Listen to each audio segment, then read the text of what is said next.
that's directly can be traced back to when you're getting beaten and you just blocked it out of your mind, the pain? That's what they said. I separated, and I took the pain, the abuse, and for years thereafter, I always looked toward someone that was abusive because it didn't hurt me. And I just thought, well, this is the way of life. I didn't know that I had personalities until I really... They diagnosed me as a paranoid schizophrenic. But I'm not scared of nothing, except for the God. God got me through this life. And the abuse, I was immune to that. Love I never had. And acceptance from people. People are so abusive toward the mentally ill. They don't understand it.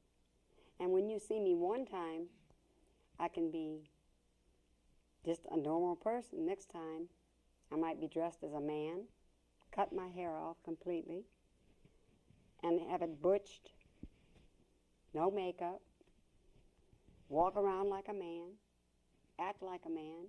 Next time, you might see me like a child playing with toys. And my family, you know, it was hard for them to finally accept it. And people, you get on the bus, and you know, you might be sitting there, and 1 minute you're a normal person, next time you're a child. And it's so, and until I got into therapy, and they died, finally, I got a good therapist, good psychiatrist, and medication.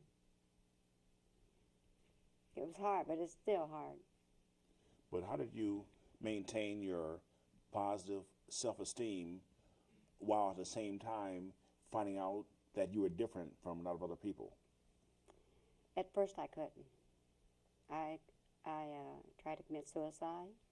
I almost had a nervous breakdown because to bring back the traumas that happened to me and to realize I had these people inside of me, it was devastating.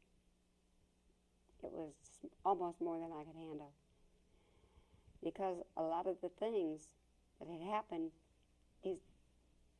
my modes, I call my people, had hidden their way.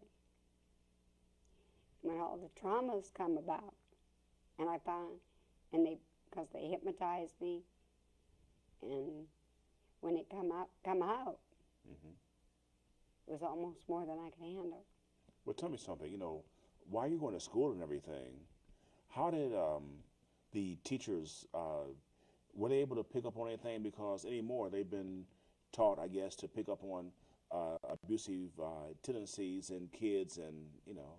When I was in the fourth grade, my teacher, her name was Mrs. Harler, she told my family that there was something wrong with me because I would go off like, you know, just go off into another space. And she said she would pull on my ears and say, Becky, where are you? And she told my family that I needed help. I had went to my mother and told her that my stepfather was doing these things and my brother. But my mother refused. She refused to handle that. She went and worked 2 jobs and she stayed away. And wait, she refused to believe that yes. your stepfather was bothering you? Yes.